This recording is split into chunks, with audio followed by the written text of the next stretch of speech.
écoutez le studio Kalangu, il est 17h. Tout de suite, le journal en français.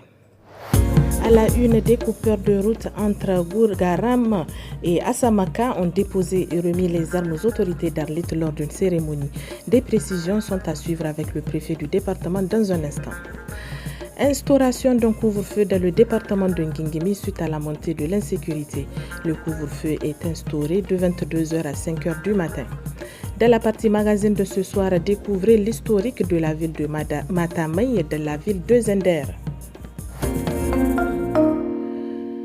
3 redoutables coupeurs de route opérant dans les zones de Gougaram et Assamaka dans le département d'Arlit ont déposé leurs armes devant les autorités administratives d'Arlit à l'occasion de leur cérémonie. Les armes ont été remises au préfet du département d'Arlit, le lieutenant-colonel Al-Mustafa Ousmane. On l'écoute au micro de Gungu Mohamed Dantani.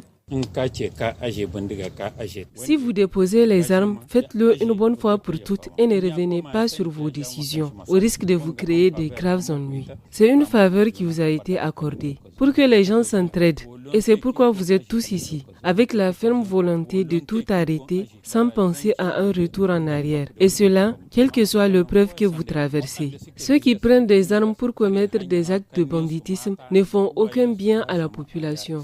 Et pour ceux qui veulent arrêter maintenant, il n'y a aucune condition. Tout ce que nous voulons, c'est qu'il règne la paix et l'unité dans notre pays, le Niger. Donc que chacun contribue à construire ce pays pour atteindre la souveraineté tant souhaitée. Et nous réitérons encore cet appel à déposer les armes. Et vraiment, ne pensez pas que l'État vous prendra en charge. C'est comme nous le disons, sans aucune condition.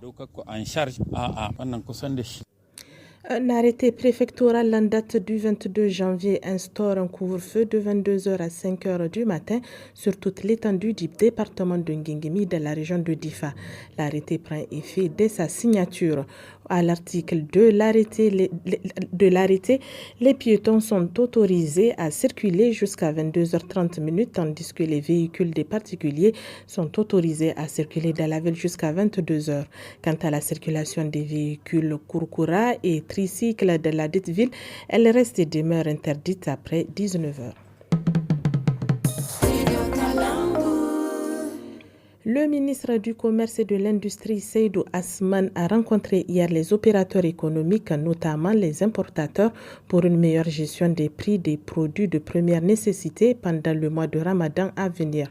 Nayoussa Djimraou, conseiller technique du ministre du Commerce, nous fait le point au micro de Maman Ada. Il a été passé en revue des prix applicables aujourd'hui qui, par la grâce de Dieu, sont en légère baisse. Deuxième élément, comment nous aurons ensemble à pouvoir organiser la période de carême et même l'après. Donc, à ce niveau, tous ils ont parlé. Chacun a pris l'engagement qu'il pouvait prendre. L'État, lui aussi, assume ses engagements au quotidien. Quant à eux, maintenant, c'est de voir comment encore ils peuvent légèrement baisser ces prix afin que les ménages puissent en accéder à ces produits à moindre coût. Ils ont pris des engagements que nous avons dit d'aller nous certifier par équipe. Donc, chaque opérateur va certifier et parvenir sa proposition à l'équilibre au ministère du Commerce et de l'Industrie. Il ne s'agit pas d'un recadrage, mais il s'agit d'inviter les gens à plus de sacrifices, comme ils l'ont consenti par le passé, pour que les gens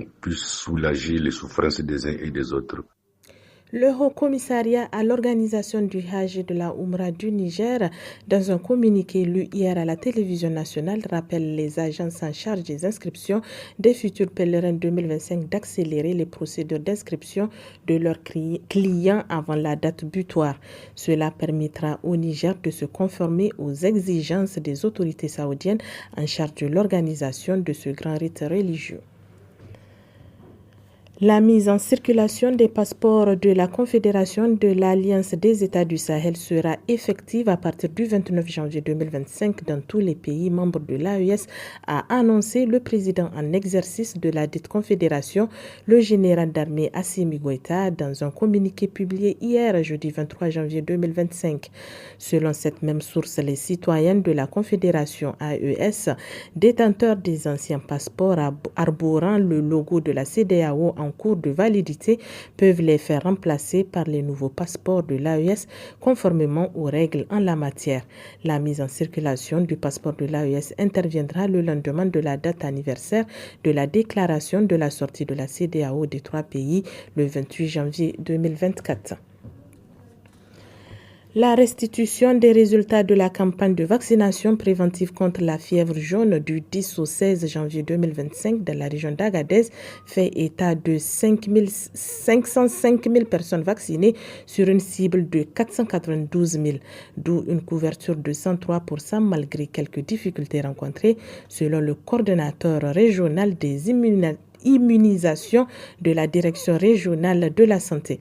Abdou Souley au micro d'Anissé Karim. La cible est de 492 000 personnes à vacciner. Nous avons vacciné 505 000 de 9 mois à 60 ans. C'est que c'est une vaccination qui nous a permis vraiment d'atteindre la cible par la mobilisation sociale. Parce que on a vu, il y a l'engouement. Et nous pensons que avec cette campagne préventive, qu'il n'y aura pas de cas de fièvre jaune dans notre région. Au départ, il n'y avait pas l'afflux des personnes âgées, comme on les appelle 15 ans et plus. Ça, on a compris que c'était des sites qui ont été faits, isolés, qui ne permettent pas à ces hommes-là de s'approcher aux femmes pour se faire vacciner. Mais après, on a compris qu'il y a eu une réorganisation pour aller au niveau de certains sites et même des services pour pouvoir vacciner ces personnes-là. Mais aussi, il y a une insuffisance dans ce qu'on appelle les équipes, parce que ce qui était prévu n'était pas financé. Les équipes, normalement, on doit avoir 4 à 5 personnes par équipe, mais le financement est de 2 personnes par équipe. Dès l'âge où l'enfant commence à aller à l'école, il peut être accompagné par un répétiteur à la maison, suivre des cours coraniques et avoir des cours de rattrapage à l'école. Cela n'a aucun impact sur l'enfant selon les pédagogues. Cependant, il faudra avoir un temps bien défini pour ces activités afin d'éviter le surcharge, reconnaît Alhaja Amadou Mahamadou, conseiller pédagogique à l'inspection de l'enseignement secondaire général Niamey 3. Il est interrogé par le studio Kalangou. Il n'y a pas de surcharge au niveau de l'enfant. En ce qui concerne le fait qu'il aille à l'école coranique, qu'il reçoive un répétiteur à la maison et qu'il aille à l'école pour les cours de rattrapage. Les dangers qu'il faut éviter, c'est une grande pression des parents sur leurs enfants. Or, on sait également que l'enfant, il y a un certain nombre d'heures de repos qu'il lui faut. Ça, c'est un danger qui peut entraîner l'enfant à une situation de charge morale, mentale, physique à la longue, peuvent dégénérer en des situations où l'enfant ne pourra plus apprendre convenablement. Il faut seulement avoir une organisation du temps bien faite, permettre également à l'enfant d'avoir au moins une journée qui lui est laissée pour qu'il puisse faire une socialisation. Les étudiants et élèves des instituts, écoles professionnelles et techniques de Zender accusent 3 mois d'arriérés d'allocation selon leurs responsables syndicaux. Ils exigent des autorités l'amélioration de leurs conditions de vie et d'études, dont la dotation de certains centres d'apprentissage en matériel. Tassio Maman Seguirou, secrétaire général de l'Union des étudiants des instituts, écoles professionnelles et techniques de Zender, explique la situation au micro d'Ali Keita. Notre plateforme revendicative exprime plusieurs préoccupations, parmi lesquelles le non-paiement des pécules des étudiants du CFPT, LPA, LPZ, ainsi que ceux des écoles professionnelles et techniques. Ces pécules devraient être réglés depuis longtemps, mais à ce jour, les étudiants n'ont rien reçu. Il va de même pour le paiement des bourses de l'année précédente. Nous demandons qu'une régularisation de ces paiements soit opérée dans les plus brefs délais. Nous avons évoqué aussi le problème de manque d'enseignants dans les centres de formation aux métiers situés dans les départements. Il est impératif que les autorités organisent un recrutement spécifique. Enfin, dans un contexte de progrès technologique, il est essentiel que les centres de formation soient dotés d'équipements modernes et adaptés. Cela permettrait aux étudiants de bénéficier d'un apprentissage pratique de qualité à la hauteur des exigences actuelles du marché du travail.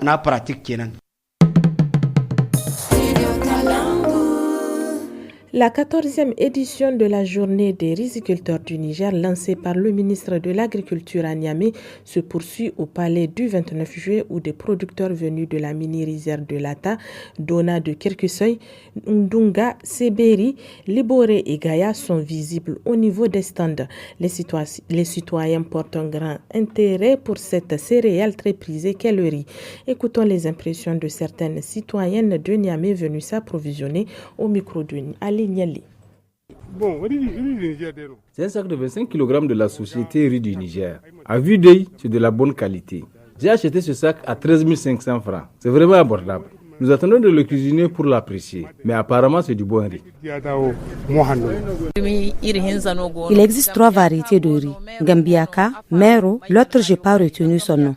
Parce que les 2 là, je les connais depuis. C'est ce que j'ai acheté en grande quantité. C'est une nouvelle variété. Ils m'ont donné des conseils sur les différentes variétés. Il paraît qu'il fait un bon plat de riz au gras. On va aller essayer voir.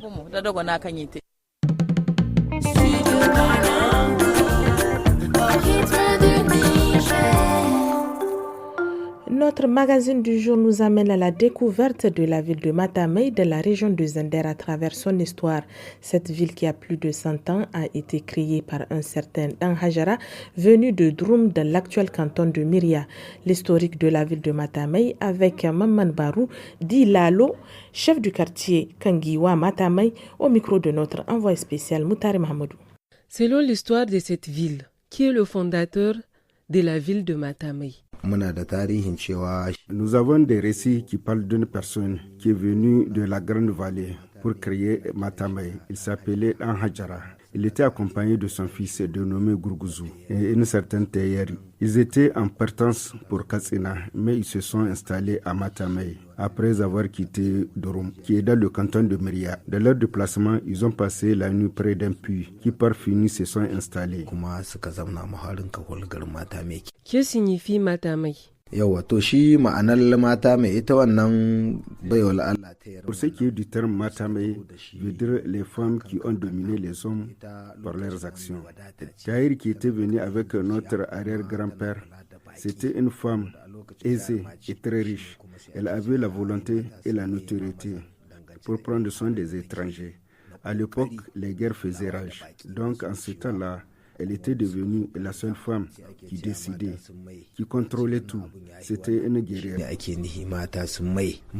A-t-elle une fois dirigé la ville? Non, à son époque, elle ne s'intéressait pas à la chefferie. Elle aidait tout simplement les gens, surtout les hommes qui étaient ses proches, comme les hommes sont au devant de tout.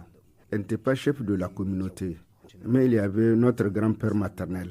C'était au temps des colons, comme son père le préparait à lui succéder sur le trône. C'était lui-même le premier chef du village de Matamei, Sarkin Gabas Aboubakar. Quelles sont les communautés qui résident dans cette ville? L'histoire nous racontait que les autochtones étaient des Hausa, qui parlent la langue Hausa.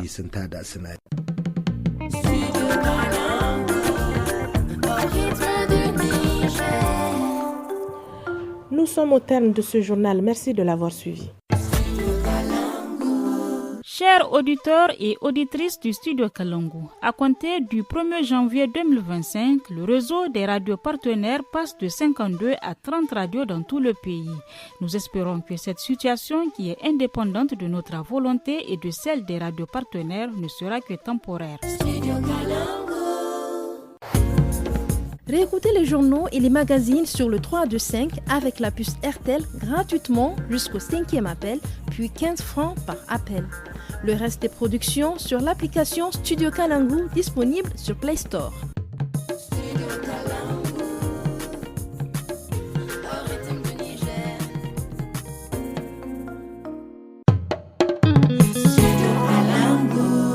Vous voulez accéder au contenu WhatsApp de Studio Kalangu? Une seule action, envoyez un message au numéro 80 06 88 54.